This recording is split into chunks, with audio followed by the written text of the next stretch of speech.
Assalamualaikum warahmatullahi wabarakatuh.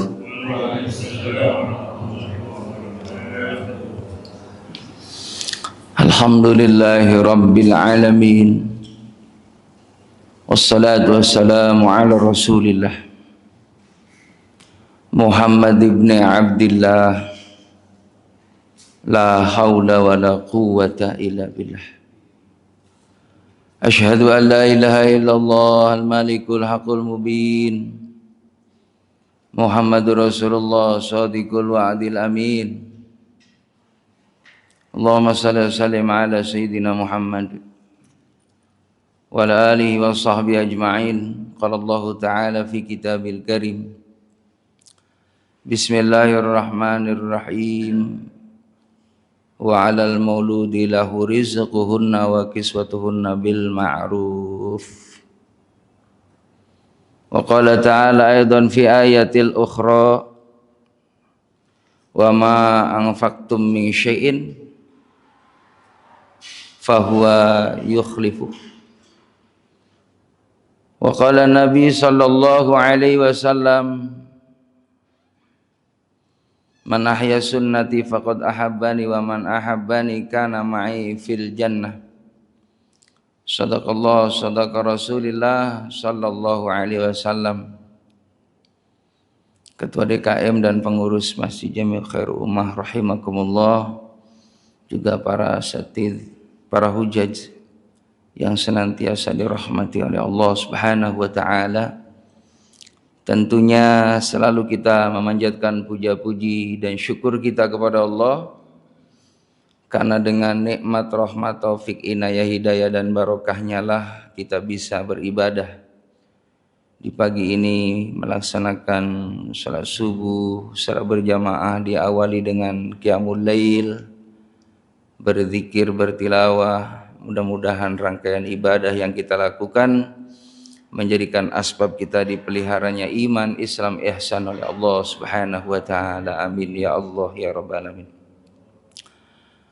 Salawat dan salam semoga terlimpah curahkan keharibaan Nabi kita Muhammad sallallahu alaihi wasallam, yang kita harapkan syafaat dari beliau, pertolongan dari beliau, dan semoga Allah mampukan kita untuk menjaga sunnah-sunnah beliau dalam kehidupan kita sehari-hari, karena af'al kita ini, perbuatan kita selalu diawasi sama Allah, dilihat oleh Allah, lalu dinilai oleh dua malaikat raqib wa atid, mencatat amal kita baik buruknya. Yang baik akan bertemu dengan baik, in khairan fa khairan wa in syarran fa syarran. Kalau baik ya baik, kalau buruk buruk. Fa may ya'mal mithqala dzarratin khairan yarah wa may ya'mal mithqala dzarratin syarran yarah. Sekecil apapun yang namanya kebaikan, ya rohu, diperlihatkan nanti di akhirat. Begitupun sebaliknya. Maka jangan pernah kita sibuk dengan melakukan keburukan, karena ada konsekuensi nanti di akhirat, balasan yang setimpal dengan perbuatan. Jamaah dimuliakan oleh Allah Subhanahu wa taala, kajian kita pada pagi ini mengenai tentang bagaimana membelanjakan harta kita untuk keluarga kita, ya, untuk perjuangan agama Allah Subhanahu wa taala. Karena sesungguhnya apa yang kita punya ini kan cuma titipan. Kita ini hak pakai, bukan hak milik. Milik itu semuanya prerogatif Allah, punya Allah. Ya, rumah kita ini dititipin doang. Namanya titipin, dijaga baik-baik, biar dipercaya sama yang nitip. Begitupun fasilitas duniawi ini, kendaraan, begitupun pasangan hidup, termasuk anak-anak kita, itu titipan dari Allah. Jabatan, kedudukan, apapun bentuk nikmat materi, ini semuanya adalah anugerah, juga titipan, yang suatu saat akan diminta pertanggungjawaban di hadapan Allah Subhanahu wa taala. Tsumma latus'aluna yauma idzin anin na'im. Kemudian nanti akan dipertanggungjawabkan di hadapan Allah Subhanahu wa taala. Bahkan nanti di yaumil hisab, di padang mahsyar, kaki kita tidak beranjak kecuali akan ditanya tentang umur, tentang kesehatan, tentang ilmu, tentang rizki. Waalaikumsalam. Ahlan wa sahlan. Bapak Ketua DKM, semoga beliau dikasih sehat sama Allah Subhanahu wa taala. Barakallahu fik. Alhamdulillah. Emang seger kalau Pak DKM, ya kan? Kumpul sama kita seger, Masya Allah. Yang dimuliakan oleh Allah Subhanahu wa taala.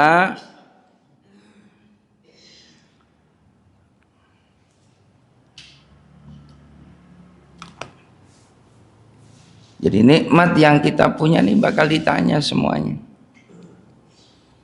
Satu persatu. Makanya ya kalau kita pengen aman, pergunakan nikmat yang kita punya, ditasarufkan di jalan Allah Subhanahu wa taala.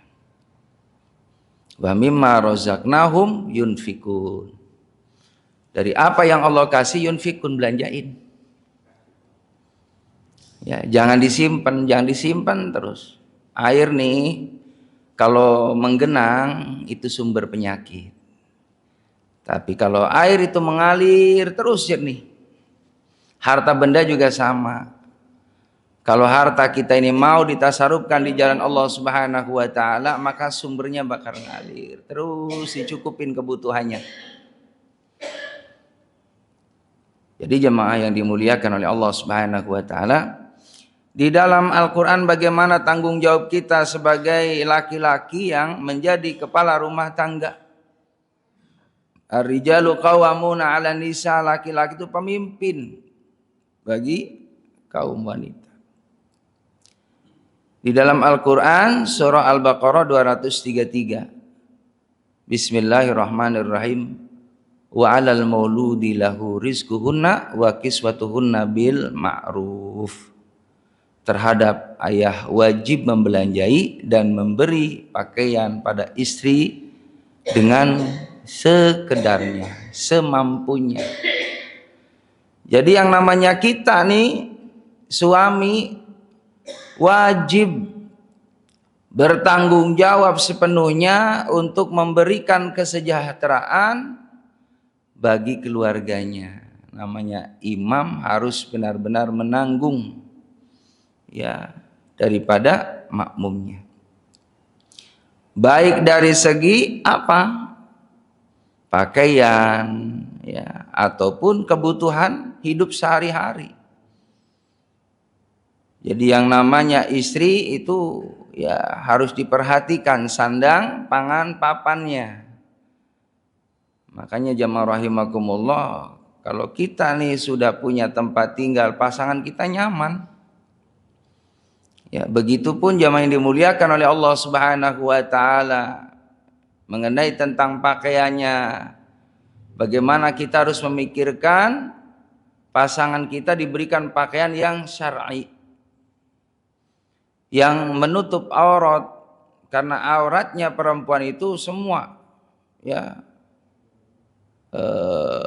satrul aurat, semuanya aurat, ilal wajhi wal kafain, kecuali wajah dan telapak tangan.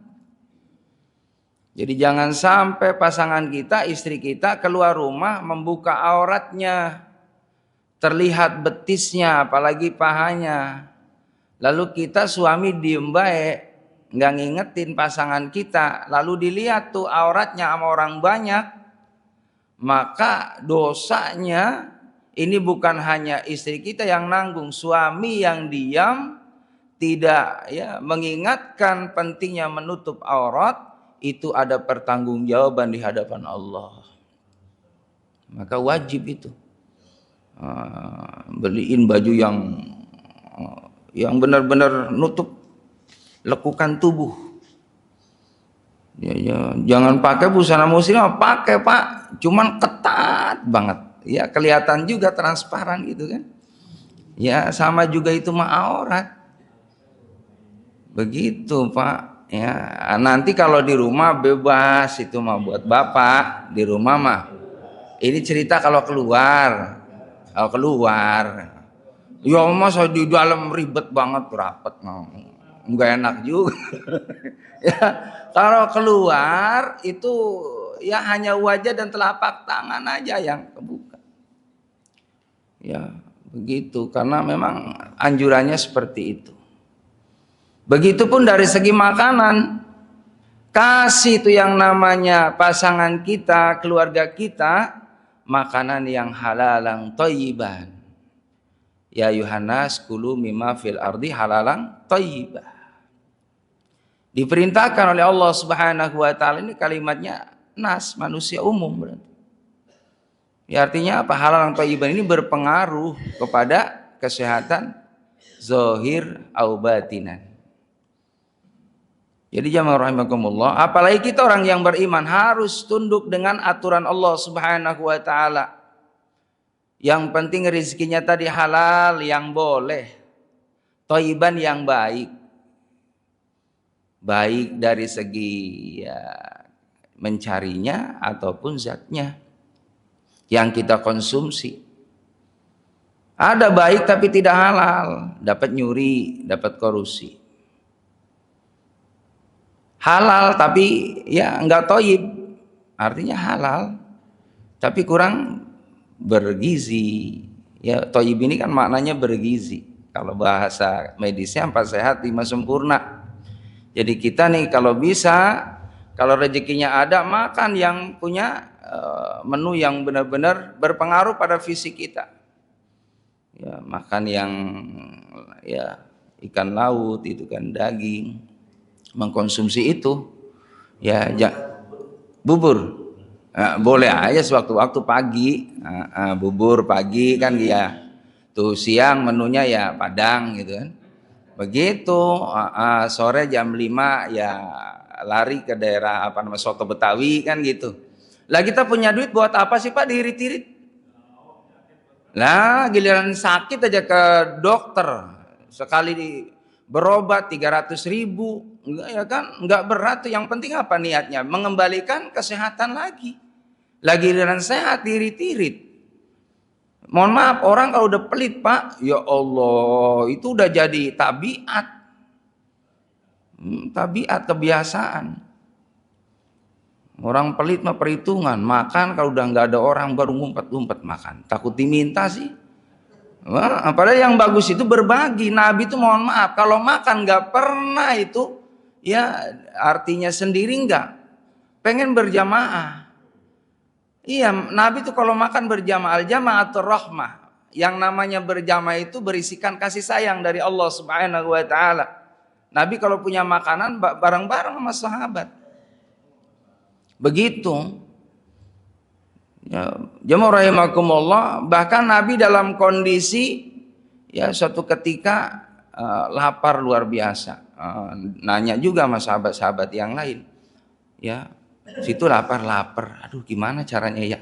Ya barangkali ada teman-teman kita yang memang punya rezeki, ya mau berbagi, mau sodako, ya coba kita ingetin teman-teman yang punya rezeki.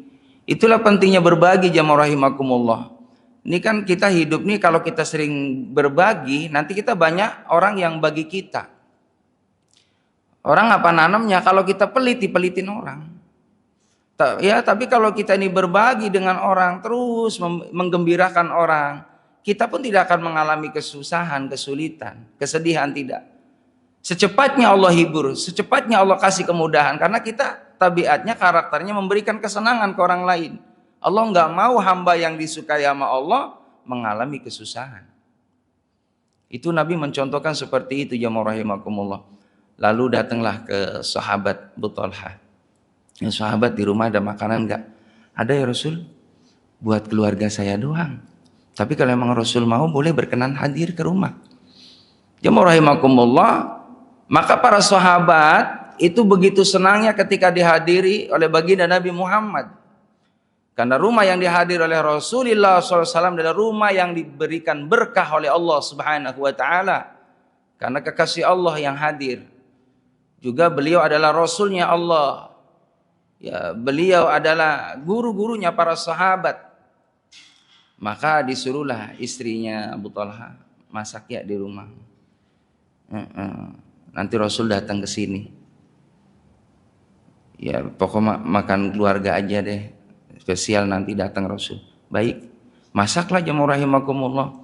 Setelah masak, dikasih tahulah Rasulullah oleh sahabat ini, ya Rasul, udah siap kita makan. Jamaah rahimakumullah. Akhirnya Nabi bisik-bisik ke sahabat yang lainnya. Ayo datang ke rumahnya Abu Talha. Pada lapar kan semuanya, lapar ya Rasul. Nggak taunya yang diajak 70 orang hadirin. 70 orang. Bayangin ya, persiapan buat sekeluarga. Ibaratnya 6-7 orang deh sama keluarganya Abu Talha. Ya rahimakumullah, giliran Abu Talha udah siap-siap Pak, udah gelar tikar gitu kan, mau nyambut Nabi Muhammad. Allahu Akbar, kayak orang mau kendurian Pak, brudu gitu kan, banyak banget. Kan melongo gitu ya. Kalau model kayak kita Pak, nah urusannya repot. Ya, tapi karena ini percaya yang datang Rasulullah SAW, nggak ngelihat ya nanti gimana ceritanya, enggak. Yang penting mau memuliakan Rasulullah SAW. Maka jamaah rahimakumullah dipersilakannya oleh sahibul bait, silakan ya Rasul masuk. Cuman Rasulullah punya tip, punya cara nih. Ya dipanggilnya grup-grupan 10-10 nih masuk. 10-10 nih, jangan langsung ini gitu kan, langsung kumpul masuk bareng-bareng. Maka Nabi bisik-bisikin, nanti kita bergelombangan ya, gelombang pertama ini 10 orang ya masuk, ntar Nabi belakangan. Itu akhlak Nabi gitu Pak, biar pada kenyang dulu. Mohon maaf Pak RT mohon maaf ya Pak RW mohon maaf juga, didahulukan keluarganya, bisa nggak begitu Pak? Ya begitu, nanti RT belakangan, makan ya. Tapi kan kita kagak Pak ya. Ustaz juga sama, Ustaz dipersilakan duluan, kita kadang begitu. Yang bagus begitu Nabi akhlaknya. Sahabat dulu biar pada kenyang Pak. Masuklah jamaah rahimakumullah 10 orang. Akhirnya pada makan. Udah kenyang Pak, keluar. Gelombang kedua masuk hadir. Sampai 7 gelombang. Nabi terakhir jamaah rahimakumullah masuk dengan sahabat tadi, sahibul bait. Ternyata makan bersama-sama dengan itu masih diutuhkan oleh Allah Subhanahu wa taala makanannya, porsi keluarga. Padahal sudah dinikmati 70 sahabat yang hadir makan di tempatnya, sahabat yang menyiapkan makanan untuk baginda Nabi kita Muhammad sallallahu alaihi wasallam. Nah, itu mukjizat, Pak. Mukjizat itu namanya. Ya kita coba boleh, nggak apa-apa ya. Kalau ada tamu nih gitu kan, ayo satu-satu Pak. Saya yakin Pak, tetap aja habis ya, malah kurang gitu ya. Beda, wong tamunya mohon maaf nggak pakai aturan juga gitu ya. Tadi sahabat luar biasa. Nah, yang bagus begitu Pak, sendokin dikit-dikit itu ya, dikit-dikit ya kelihatan biar lebih aman ya. Luar biasa tuh Nabi ya, punya adab yang luar biasa. Jadi Nabi selalu memperhatikan para sahabat kalau punya makanan, apalagi sama keluarganya. Nah ini yang menjadi tanggungan jamaah rahimakumullah, bagaimana kita sebagai kepala rumah tangga jangan ada penderitaan pada keluarga kita, merasakan kelaparan, merasakan adanya kezaliman, sampai nangis ngejerit batinnya istri karena tidak ada perhatian dari suami. Padahal kalau hitung-hitungan mohon maaf jamaah rahimakumullah, yang namanya tugas wanita ya sebagai ibu rumah tangga, Masya Allah waktunya habis 24 jam buat khidmat terhadap keluarganya. Pagi hari Pak mohon maaf istri kita udah bangun sambil tahajud. Ya sambil tahajud udah mulai Pak, ngerendam baju, nyuci baju. Sekarang mah praktis Pak, ya kan, pakai mesin cuci. Kalau zaman dulu Pak, Masya Allah ngangsu air, bahkan nyari di tempat ya apa namanya sumber mata air di mana. Kali Pak zaman dulu mah. Ya, makanya Nabi juga karena tahu keutamaan wanita yang memang luar biasa pengorbanannya, ya begitupun pekerjaannya, maka tidak main-main mengenai tentang pahala juga luar biasa. Bayangin seorang wanita menyuci baju Pak, seret, ya itu satu kebaikan. Seret, 2 kebaikan. Seret, Nah, berarti 4 kebaikannya. Oh, kalau banyak baju Pak dengan M, wah berapa itu? Lalu yang jadi pertanyaan kan sekarang zaman canggih, pakai mesin cuci gimana? Jangan ditinggal. Tungguin mesin cucinya.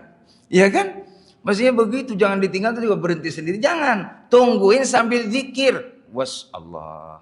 Allah. Allah. Ya kan? Tuh, jadi nunggunya dapat ayah dapat pahala, kita juga dinilai zikir di mata Allah Subhanahu wa taala. Ya nyucilah, ya masaklah, gitu kan? Luar biasa ngurusin anak-anak. Udah selesai anaknya mandi, ya diberi pakai baju, kalau sekolah ya dianterin, masya Allah, nyiapin buat bekal sekolahnya, belum kitanya. Masya Allah, luar biasa.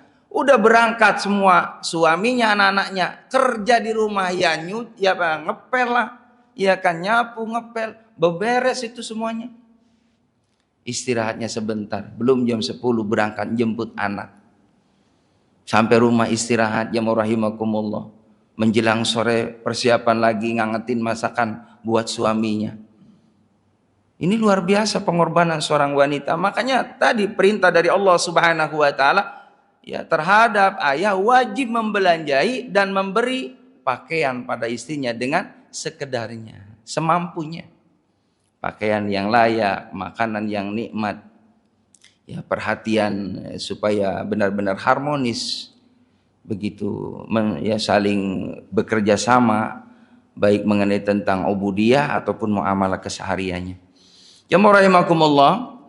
Lalu di dalam surah At-Talaq ayat 7, liyunfiku dzu sa'atin min sa'atin wa man qudira alaihi rizquhu falyunfik mimma atahullah la yukallifullahu nafsan illa ma ataha. Hendaknya membelanjai tiap orang menurut kekuatan kekayaannya. Dan siapa yang sempit rizkinya, artinya dalam kondisi suami yang memang artinya ya hidup sederhana lah, hendaknya membelanjai beberapa kekuatan rizki yang diberi oleh Allah Subhanahu wa taala. Allah tidak memaksakan suatu orang, melainkan sekedar kekuatan tenaga yang diberikan padanya. Jadi yang namanya kita juga membelanjai ya keluarga ya sesuai dengan kemampuan kita. Kalau memang kita mampunya sehari 100 ya berikan 100. Kalau sehari 50 berikan 50. Tapi inilah hikmahnya, berkahnya rumah tangga ya rahimakumullah. Ya. Itu bisa kita rasakan berkahnya. Ya, kita ngasih uang belanja 50, Pak, ke istri kita, masya Allah. Padahal ada 5 orang kadang, ya kan, istri, suami, anak-anak tuh. Coba makan 3 kali dari sarapan pagi, siang, sore. Kalau dihitung-hitung Pak, masya Allah itu enggak cukup 50 Pak, enggak cukup. Tapi Allah berikan berkah itu, pada nasinya ada berkah, pada lauknya ada berkah, ya ada dalam keluarganya ada berkah. Karena apa? Jamaah rahimakumullah, dijalanin dengan penuh keikhlasan. Dari ikhlas itulah ada ridho dari Allah Subhanahu wa taala. Maka makanannya pun jadi berkah. Apa sih berkah? Ya ada kebaikan di sana. 50 menjadikan cukup buat keluarga. Padahal kalau kita hitung-hitungan jamaah rahimakumullah, bayangin kalau kita misalnya belanja di luar, ya kan 3 kali, satu bungkusnya aja udah 15.000. Ya kan kalau misalnya buat sarapan deh beli bubur gitu kan, 3 mangkok udah kelihatan jamaah rahimakumullah, 8.000 kali 3. Nah, udah buat itu aja udah habis, belum siang, belum sore. Maka ternyata jamaah dimuliakan oleh Allah Subhanahu wa taala, ya dicukupkan rezekinya oleh Allah Subhanahu wa taala dari faktor makanan. Dan kita berikan kemampuan ya semampu kita buat pasangan kita. Baik dari ya tadi ya beli makanan ya secukup ya semampunya kita. Insya Allah istri kita juga akan menerima ya dengan kondisi yang ada. Maka jamaah dimuliakan oleh Allah SWT. Dan semuanya itu dinilai daripada sedekah. Sahabat Abu Hurairah radhiyallahu an, beliau menyampaikan dalam satu riwayatnya, Nabi Muhammad SAW bersabda, suatu dinar ya kau dermakan dalam perjuangan fisabilillah, dan 1 dinar kau pergunakan untuk memerdekakan budak sahaya, dan 1 dinar ya disedekahkan pada orang miskin, dan 1 dinar kau belanjakan untuk keluargamu, yang terbesar pahalanya kata baginda Nabi Muhammad SAW, yaitu yang kau belanjakan untuk keluargamu. A'dhamuha ajrul ladzi anfaqahu ala ahlik. Yang paling besar adalah infak atau sedekah yang kita berikan kepada keluarga kita. Itu pahalanya besar, melebihi daripada jihad, melebihi daripada membebaskan budak. Itu pahalanya.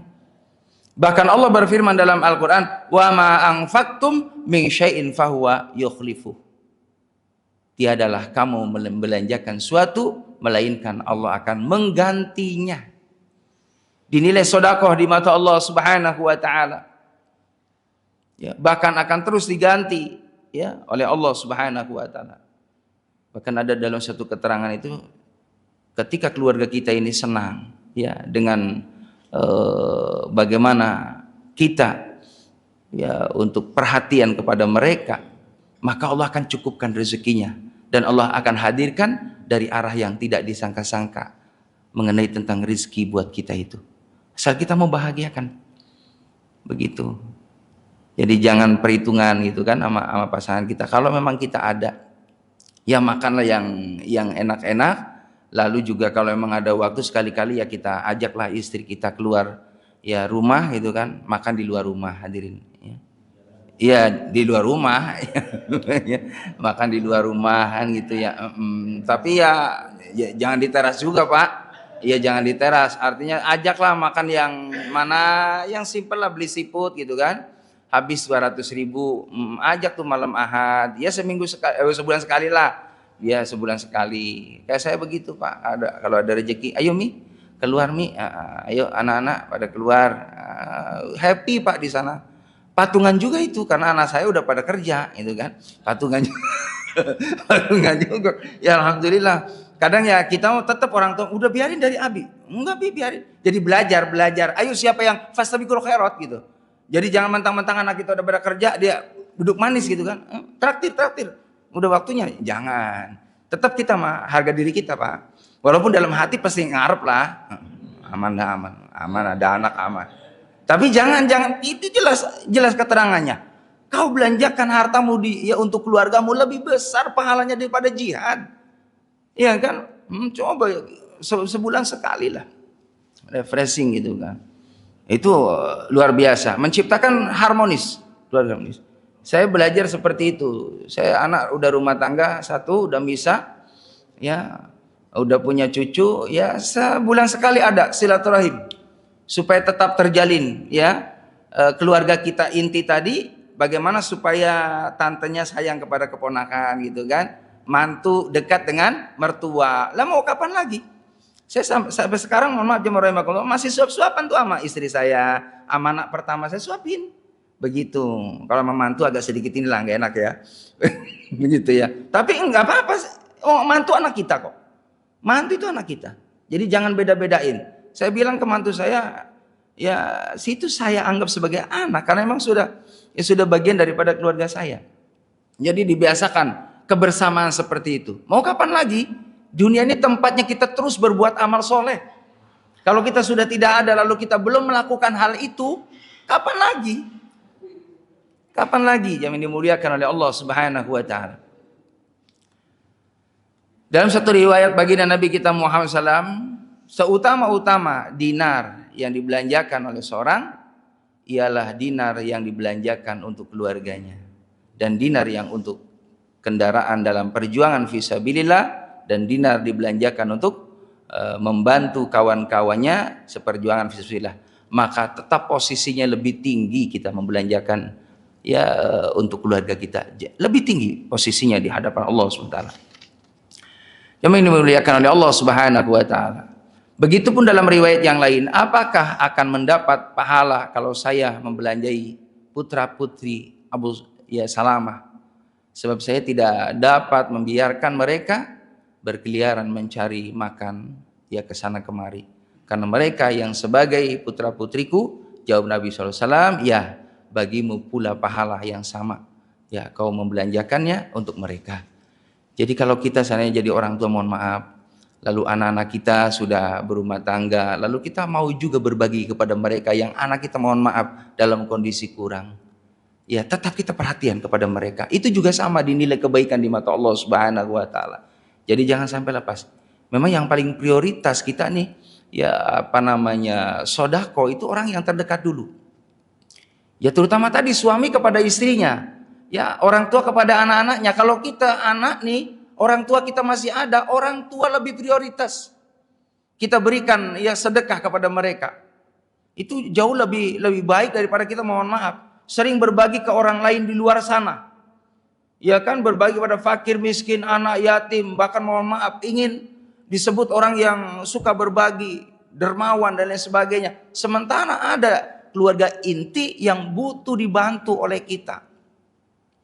Lalu mereka menderita. Ya kan? Maka ini suatu kezaliman yang besar dari Allah Subhanahu wa taala.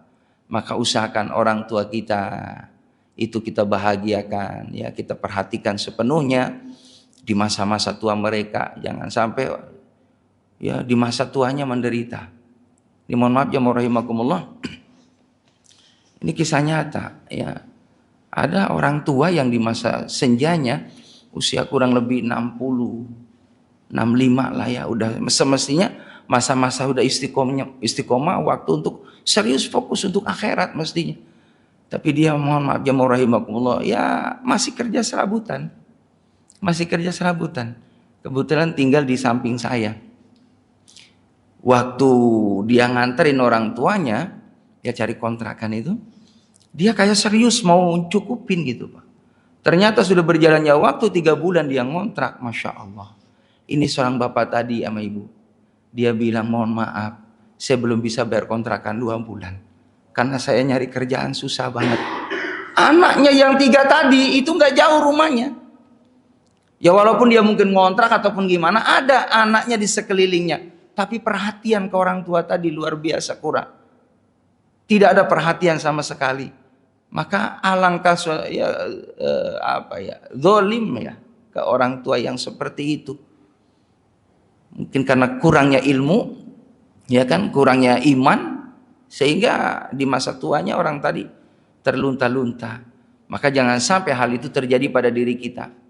Bahkan kita usahakan jemaah yang dimuliakan oleh Allah SWT, kita jangan berharap di masa tuanya mau merepotkan anak-anak kita. Selama kita masih ada kemampuan untuk ya bekerja, menghasilkan itu yang namanya nafkah, rezeki untuk menghidupkan diri kita dengan pasangan kita dan anak-anak kita seandainya sudah bebas dari kita, cukup. Ayo, kita jangan pernah berharap dari anak-anak kita. Selama kita mampu, kita harus bekerja. Kita harus senantiasa membahagiakan diri kita dan pasangan kita. Karena sunatullah, suatu saat pasti kita akan ditinggal anak-anak kita di masa anak-anak kita sudah dewasa.